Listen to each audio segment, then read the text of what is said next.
It's Wednesday, the 16th day of February 2022. This is Pan-African Television News here on Pan-African TV. My name is Ivy Abnaditi Nakite. We are live across 46 African countries and some parts of Europe. We're live on Facebook at Pan-African Television.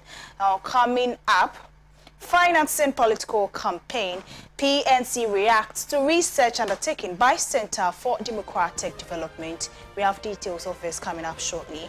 And also coming up, state acquisition of Airtel Tigo. Communications Minister adamant that the deal has not been finalized pending AG's advice. We're bringing you details of these stories and many more, including stories in the world of business, international sports and entertainment. Don't go anywhere.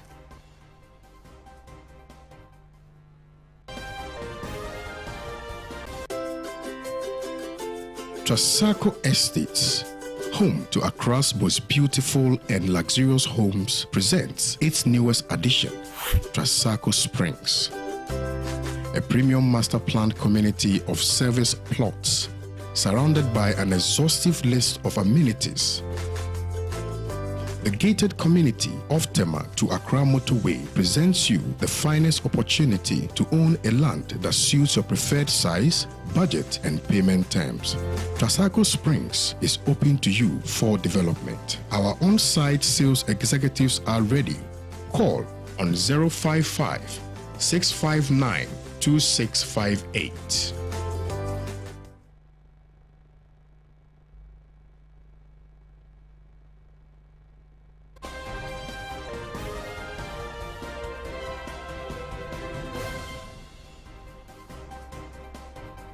And we are coming to you live from our studios here, 48 Swanika Street, Berlin, Accra, Ghana. This is Pan-African Television News. Anchoring is me, Ivy Abnaditi Nakite. We're live across 46 African countries and some parts of Europe. The news in detail.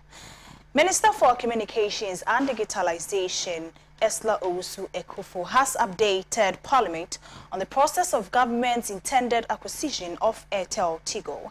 She further disclosed that government will follow due process in completing the takeover. Mr. Speaker, the acquisition of telecommunications companies follows a process, and that process is ongoing. There are phases in that process, from contract signing, regulatory approvals, and closing obligations that parties have to undertake, and then the legal and regulatory processes that have to be gone through. Contract is signed at a particular period, and that's what was announced. The other closing obligations are ongoing. And when we conclude all of that, part of it being, if on the advice of the Attorney General, that we need to comply with any provision of the law regarding the acquisition, it will be done in due course of this transaction. And so all the legal and constitutional processes will be completed on the advice of the Attorney General by the end of this meeting of Parliament. Oversees the telecom ICT sector in full compliance with the laws of the land, and will complete all legal and constitutional processes by the end of this meeting of Parliament for the acquisition of Airtel Tigo.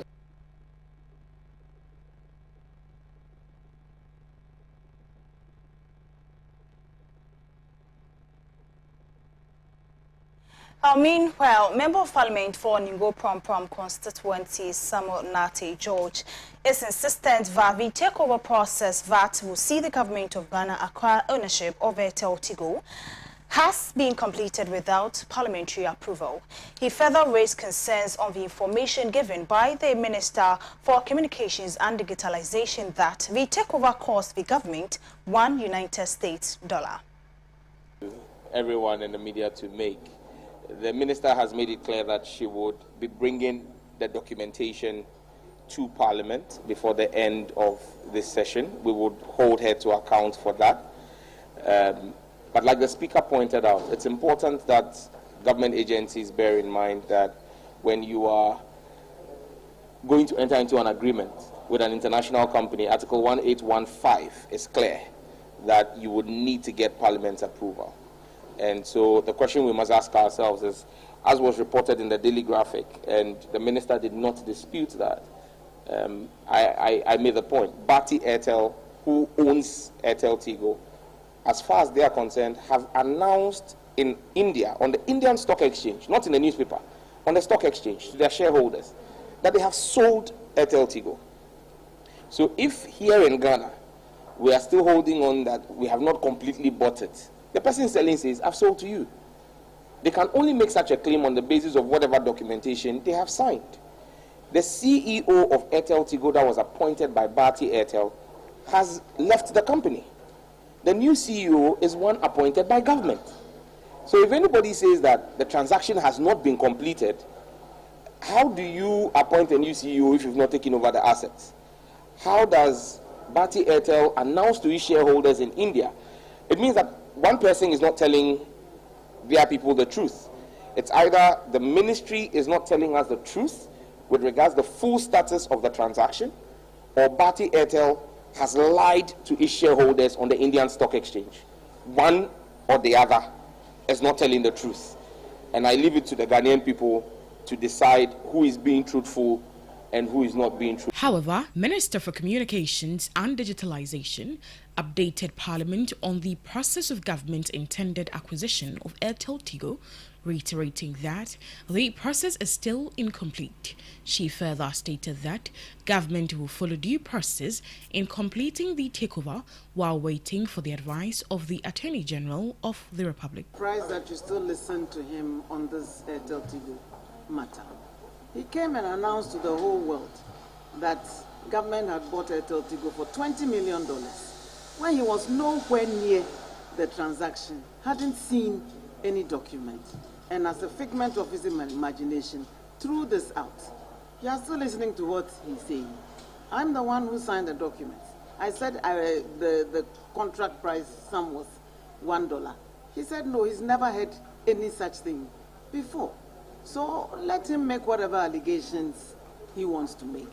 We are still focused and we're doing our work. At every stage of the way, I've been very open with the Ghanaian people and I've put full information out before you. When we started the process, I indicated that this thing was being considered, that Airtel Tigo was considering offloading its interest in Bharti Airtel, and Tigo were considering offloading their interest in Airtel Tigo. And the government was also considering taking it up for various reasons, not the least being disruption in the market, loss of jobs, and all of that. And we wanted to have a stable telecommunications environment. And so if government needed to step in and secure a stable industry, we would do so. Ultimately, in November last year, we concluded the signing of the contract. But even within the contract itself, there are closing obligations. There are things that need to be done before the long stop dates. There are timelines which need to be met and obligations on both sides which need to be undertaken. And we're going through that. What would I be coming to tell Parliament? That we are still in the process of negotiations? No. When you have your way clear that this is it, we have reached some agreement, firm commitments have been made, agreements signed, then you bring it to the House. And as is done with all contracts that are brought to the House for approval, you bring it to the House for approval. If the Attorney General advises that it is one of those international agreements that fall within that category. So it is not cut and dried that it will ultimately end up here. We act on the advice of the Attorney General. So if he advises that we present this document to Parliament for approval, we will do so.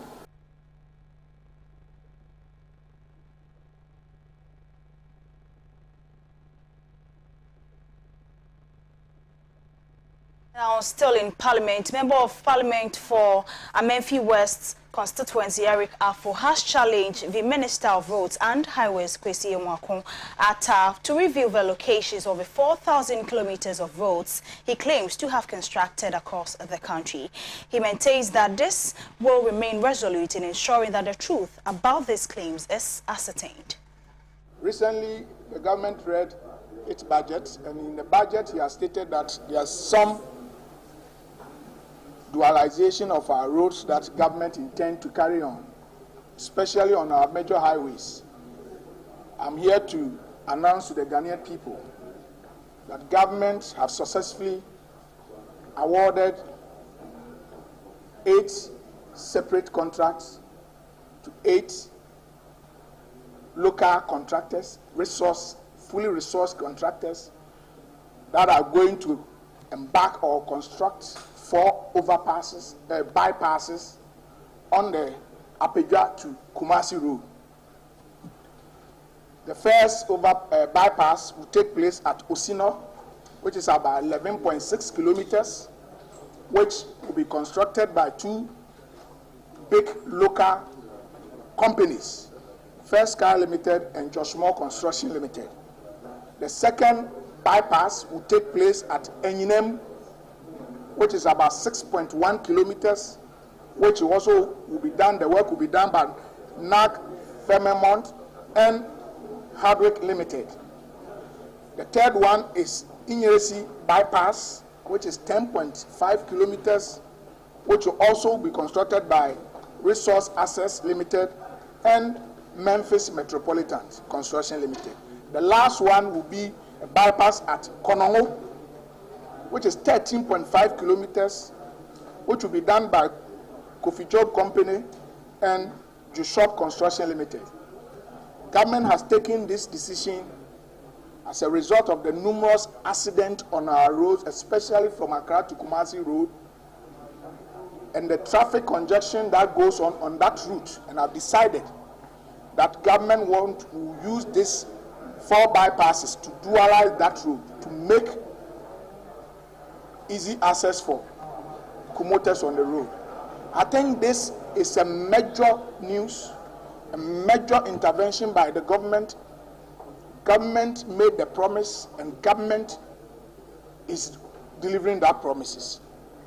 The construction work will start from March. Latest by first week in April, you will see the contractors all on site. It is going to cost the Ghanaian taxpayer 2 billion Ghana cedi for this project to go on.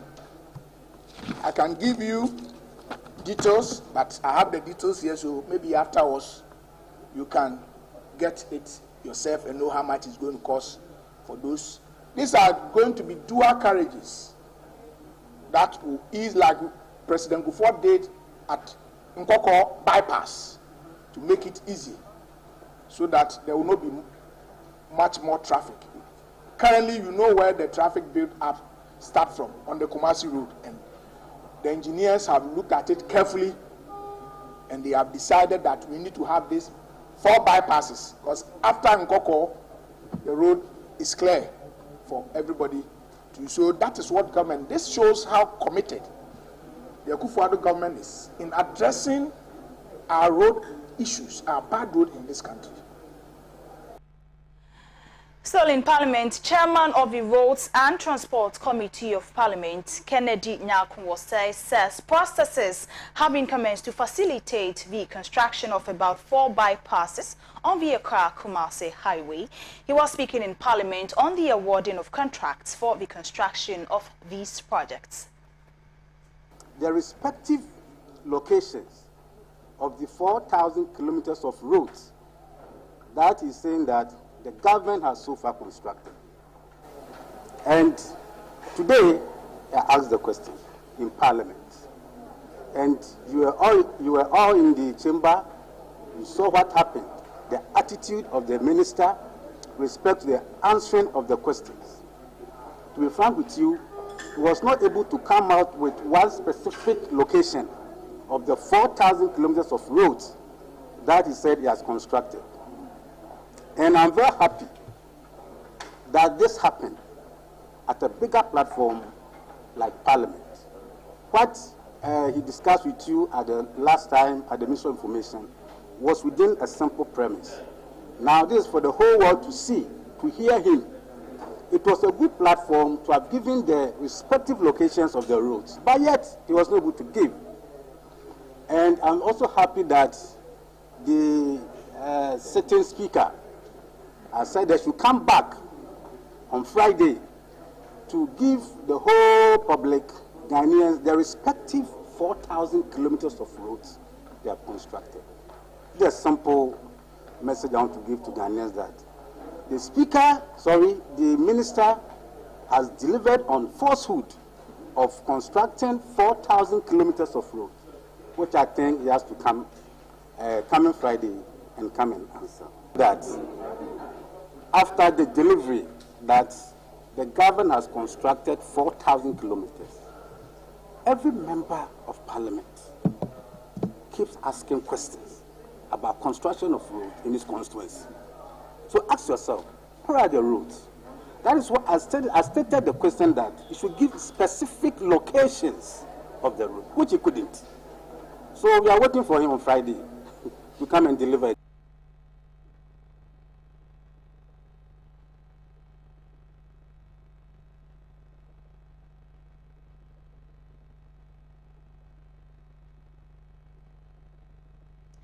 Away from that, the Opposition People's National Convention has reacted to a research conducted by the Center for Democratic Development, CDD, on illegal money and political campaign financing. Now, in a strongly worded press release, the party reiterated the need for the letter to be monitored closely in order not to jeopardize the effort of deepening democracy and good governance. According to results gathered from the research undertaken by the Center for Democratic Development, CDD, the amount of money required to finance political campaign has shot up astronomically as a result of increasing monetization of elections. Aside tabling some recommendations, the party is calling on stakeholders, including the arms of government, civil society, and the citizenry, to rally for improved electioneering. And the statement signed by the party's communication director, Samuel Osei Ayensu.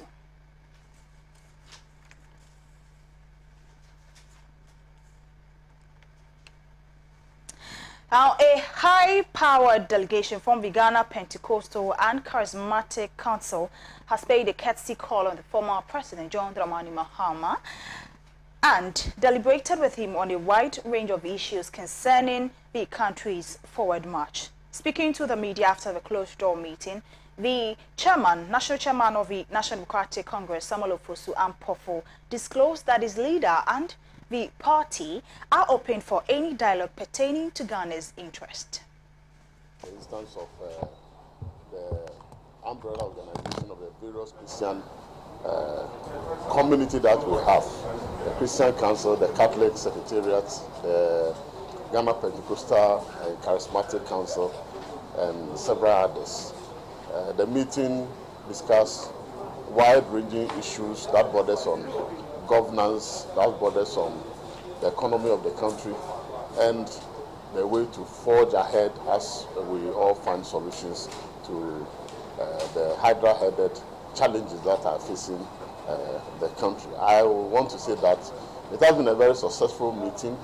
The discussions were very frank and open, and His Excellency John Dramani Mahama and his side have given very clear indications that we put the nations ahead of our personal and parochial partisan interests, and for that matter, are prepared that if there is any dialogue that encapsulates a whole plan towards addressing the economic challenges that we are facing, he is prepared to offer his bit in the interest of Mother Ghana. As a very concerned party, and a party that is very patriotic, we'll still be looking at the national interest and will be contributing towards that. Indeed, the meeting was a closed-door meeting, and for that matter, matters that were discussed in-house, the decision is to keep them as such as the consultation continues. He further indicated that the party's position on the contentious and much talk about e-levy still stands. Besides that, this meeting is not about e-levy, and we need to emphasize the point that The president indicated clearly that the situation the country is facing, e-levy is just a symptom of a bigger challenge that we are facing on the economic front. And for that matter, if there is any attempt by government to come out with a comprehensive plan to address the hydra-headed challenges that we are facing in the economy, we in the NDC side are prepared to, put in our bit to ensure that we address the challenges that is faced. From all the indications, as far as we are concerned, the position of the NDC and our minority on e-levy still remains unchanged, and nothing has happened to it. Thank you very much. Meanwhile, ranking member on the Finance Committee of Parliament, Dr. Kesel Atuba Forsen, has hinted that, aside the controversial passage of the e-levy, Ghana's cocoa sector is currently grappling with crisis, which, if left unattended, could severely affect the cultivation and utilization of the cash crop. Few developing issues, not only the e-levy issues in Parliament, but the issues within the cocoa sector that in the current days we have been worried about. We are hearing that Cocoa Board is not even able to buy up to 42% of what was purchased last year around the same time. So far, figures from the Ghana Cocoa Board themselves suggest that they've bought so far 408,000 metric tons of cocoa, as against almost 600,000 metric tons, same period last year. We are worried because we believe that around this time, because Parliament approved for Ghana Cocoa Board to borrow an amount for the purposes of buying cocoa, we are hearing from the cocoa buying areas that people are ready to sell their cocoa, but the cocoa buyers, in fact, the purchasing companies do not have the money to buy the cocoa for the purposes of supplying to the state and for the state to be able to satisfy the conditions of their contract. So we can only be worried, and many more. And we're also seeing an upsurge of cocoa bills, being cocoa loans, that this government, within a short period of time, they've been able to contract. We've seen numbers that suggest that Cocoa Board owns in excess of 12 billion Ghana cedis from the 1 billion that they inherited. And this is becoming a matter of major concern to us. Look, the fact is, the economy of Ghana is sick, and we need to come together to help solve it. George Yosen Vinen for Pan-African Television. A delegation from the police administration led by the Director General of the National Patrol Department, COP Paul Meli Awini, has visited the Volta Regional Police Command to sympathize with them on the death of 2 police officers and injured persons who were involved in a fatal road crash at the Asikuma-Peve Highway on February 13, 2022. Now, the deceased officers, General Corporal Evans Kwanzaa and Constable Richard Dazi, were on their way to their duty point at the Opokwase near Asikuma Junction when the unfortunate crash happened. COP Paul Meli Awini assured the bereaved family of the police administration's maximum support in this trying moment, and also wished the injured persons a speedy recovery. He expressed the administration's appreciation to all doctors and staff of the Peking Government Hospital for their dedicated care to the injured.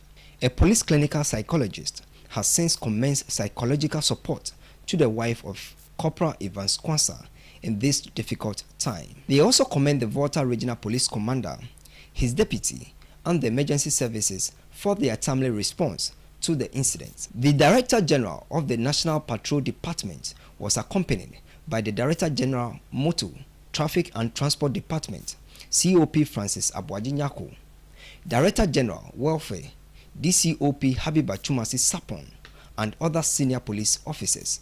In February 13, 2022, about 8:15 a.m., suspect Asupa Kwame, aged 25, was driving a Ford Transit bus with registration number GJ729-2021 with 17 passengers on board traveling from Accra to Kpasa. On reaching a section of the road between Asikuma and Peki on the Asikuma-Peve Highway, one of the vehicle tires reportedly burst, forcing the vehicle to veer into the opposite lane and crashing head on with Absonic motorbike number M22VR4, ridden by General Constable Richard Dazi, with pillion rider General Corporal Evans Kwanzaa, all of Peki Police Station, who were on their way to the police checkpoint at Opokwase near Asikuma Junction. The vehicle and the motorbike somersaulted and landed in the offside bush when facing Peki direction. 6 persons were made up of 2 police officers and 3 male and 1 female passenger on board the Ford Transit bus died on the spot. 11 passengers on board the vehicle, including the suspect driver, sustained injuries and were rushed to the Peki Government Hospital for medical attention. The regional commander, COP Edward Odro Kwaten, and DCOP Andrew Buedu Ekuma visited the scene of the accident at Opokwase on the Asukuma Peki Highway. Both also proceeded to the Peki Government Hospital where the injured were receiving treatment. They later met personnel at the station and gave them words of encouragement to uplift their spirits and morale. The command further visited the wife of Evans Kwanzaa, Charlotte Chamba, and family of Doji to formally inform them of the sad news. Additionally, the Inspector General of Police, per a phone conversation, consoled the bereaved wife and encouraged her to be strong in this difficult time. Finally, on our local front, Bono Regional Chairman of the New Patriotic Party, NPP, Kwame Bafo, also known as Abronye DC, has been detained by the police. According to a communique issued by the police, he has been charged on 2 counts of publication of false news and offensive conduct conducive to breaches of peace. Alleged that former President John Dramani Mahama was involved in a coup plot. Speaking on an Accra-based radio station, he alleged that former President John Dramani Mahama had met with the Al-Qaeda militant in an attempt to stage a coup in Ghana.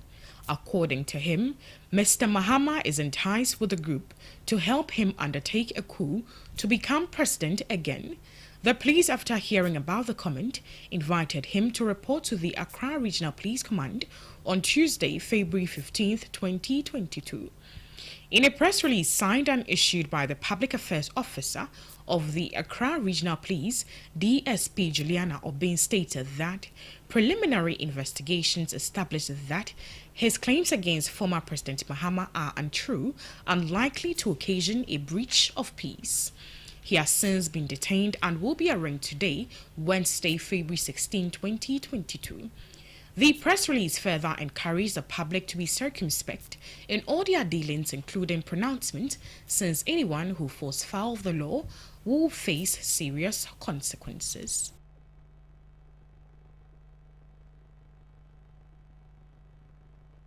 You're watching Pan-African Television News here, Pan-African TV. My name is Ivy Abnadi Nakite. We have more stories after the short break.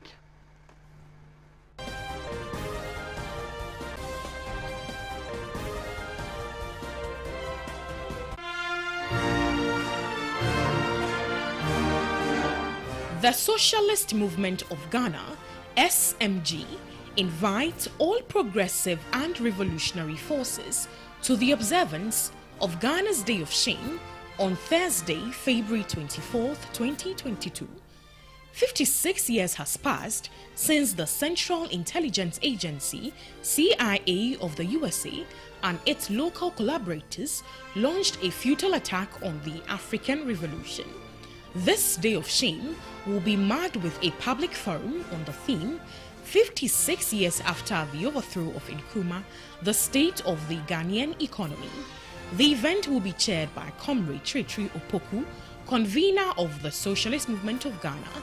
The speakers will be Professor Jane Nana Opoku Ajiman, first female vice-chancellor of a public university in Ghana and vice presidential candidate of the NDC in the 2020 elections, and Comrade Kwesi Pratt Jr., General Secretary of the Socialist Movement of Ghana. The event starts at 5 p.m. prompt at the new headquarters of the Socialist Movement of Ghana, next door to the Noga Hill Hotel on the George Walker Bush Highway. Come and join the struggle to ensure that imperialism never succeeds.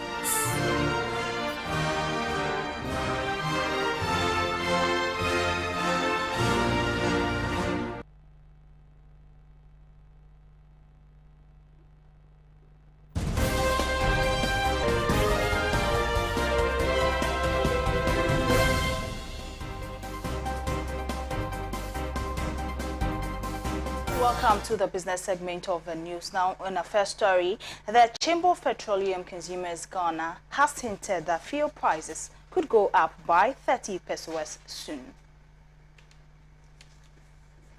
Presently, prices on the market are at an average of 6.4 Ghana cedi per litre, according to COPEX Executive Secretary Duncan Amoah.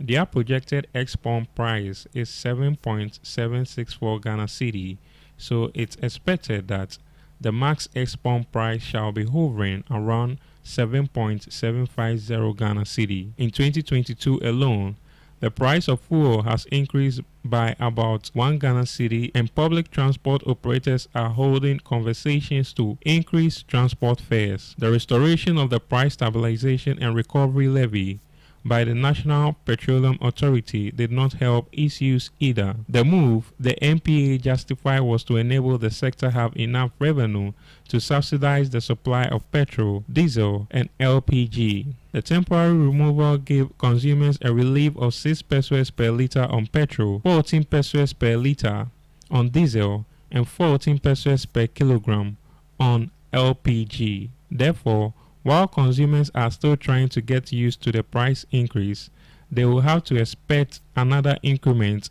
which has an impact of about double what they experienced due to the reintroduction of the PSRL.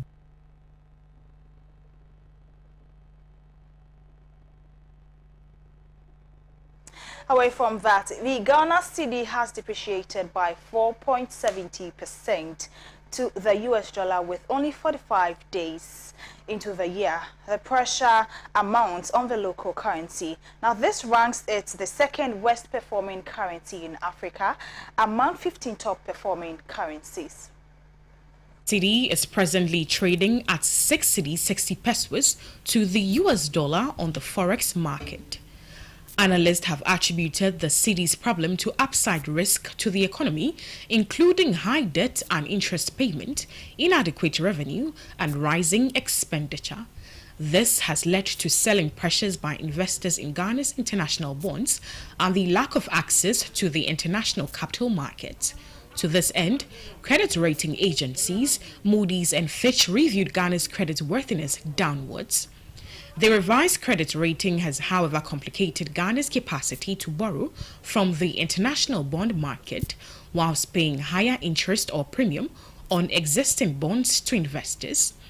The conditions that triggered the persistent depreciation of the cedi during the latter part of the last year is expected to persist till the end of the first half of 2022. Data Bank Research has projected. The local currency is said remains vulnerable to foreign portfolio outflows amidst the elevated import demand. The heightened uncertainty around Ghana's fiscal outlook worsened the local currency's woes in the latter part of 2021.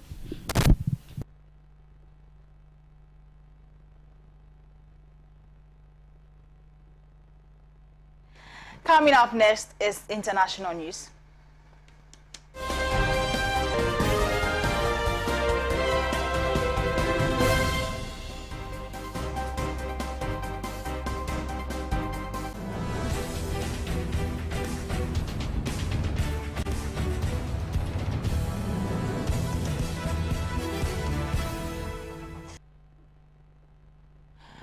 On an international front, the Progressive International, in collaboration with several like-minded organizations, will organize the second Belmarsh Tribunal in New York on February 25. It announced the decision in a press release on February 14.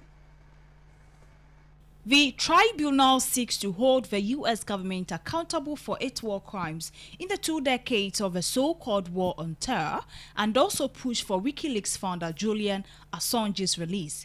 The first Belmarsh Tribunal was organized in London during Assange's extradition hearings in October last year. It's named after the infamous prison in London where Assange has been kept for almost 3 years. The upcoming Belmarsh Tribunal in New York coincides with the date of the opening of a Guantanamo Bay detention facility by the U.S. in occupied part of Cuba 20 years ago.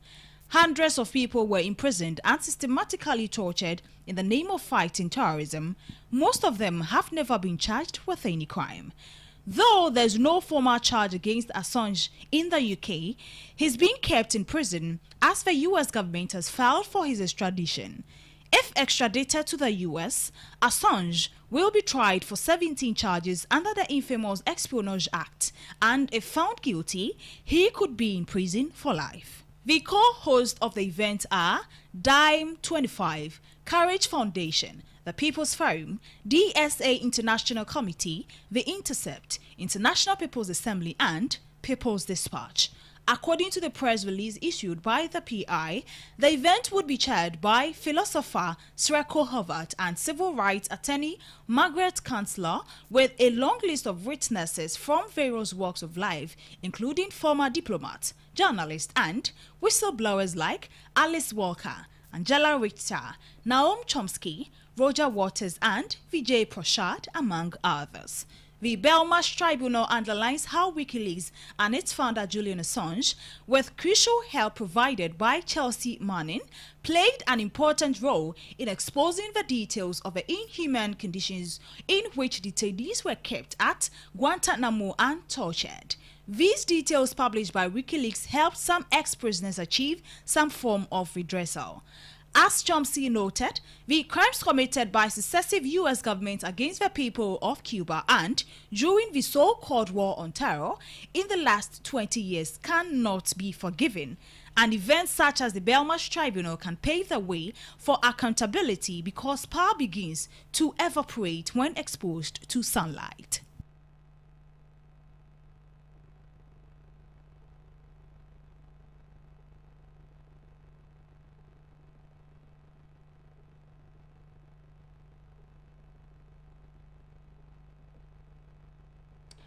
Credit goes to international partners, the People's Dispatch. Coming up next is sports.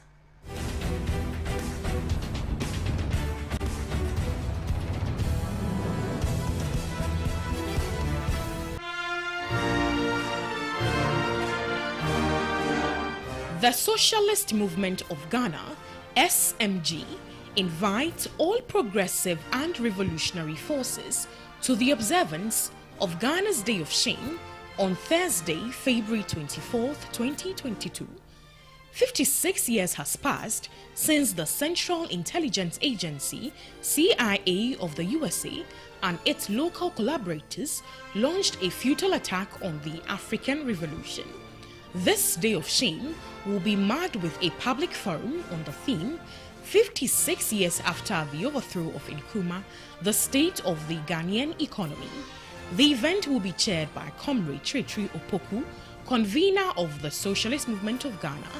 The speakers will be Professor Jane Nana Opoku Ajiman, first female vice-chancellor of a public university in Ghana and vice presidential candidate of the NDC in the 2020 elections, and Comrade Kwesi Pratt Jr., General Secretary of the Socialist Movement of Ghana. The event starts at 5 p.m. prompt at the new headquarters of the Socialist Movement of Ghana, next door to the Noga Hill Hotel on the George Walker Bush Highway. Come and join the struggle to ensure that imperialism never succeeds.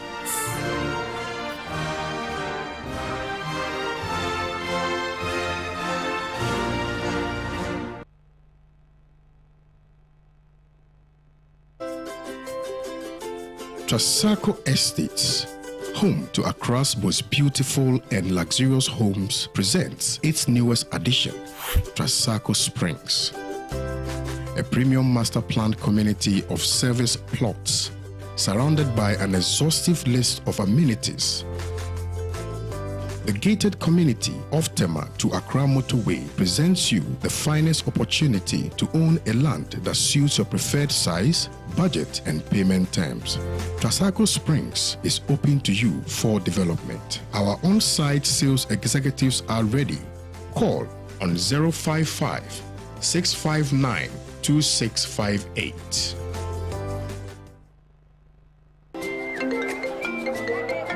Hello, information. Me, I have still not got the money for that list of expensive building materials you sent to me.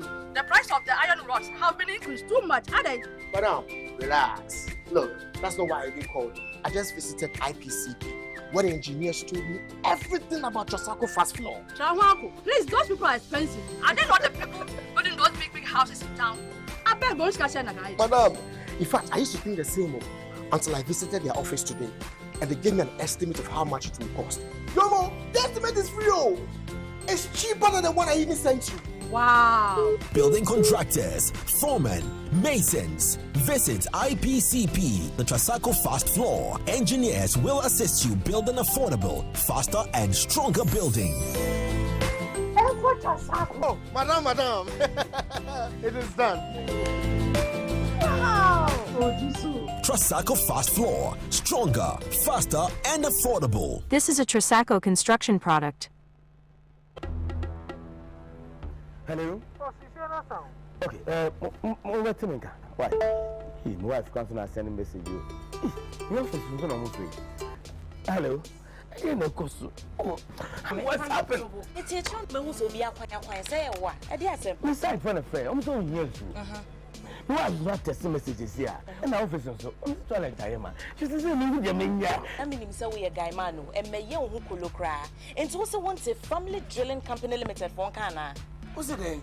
Family Dwelling Company Limited. Ye two borehole, biofuel, biogas, swimming pool, plumbing works in Nassau, ye be, Frey 0240 333 111 and NASA 0244 144 822. Miampa and we want swimming pool on me see.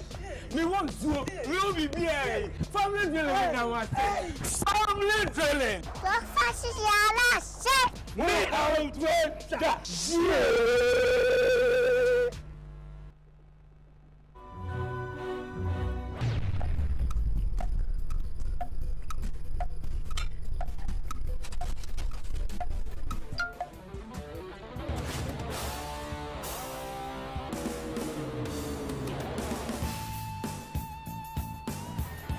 Oh, it's incredible! Bang on target!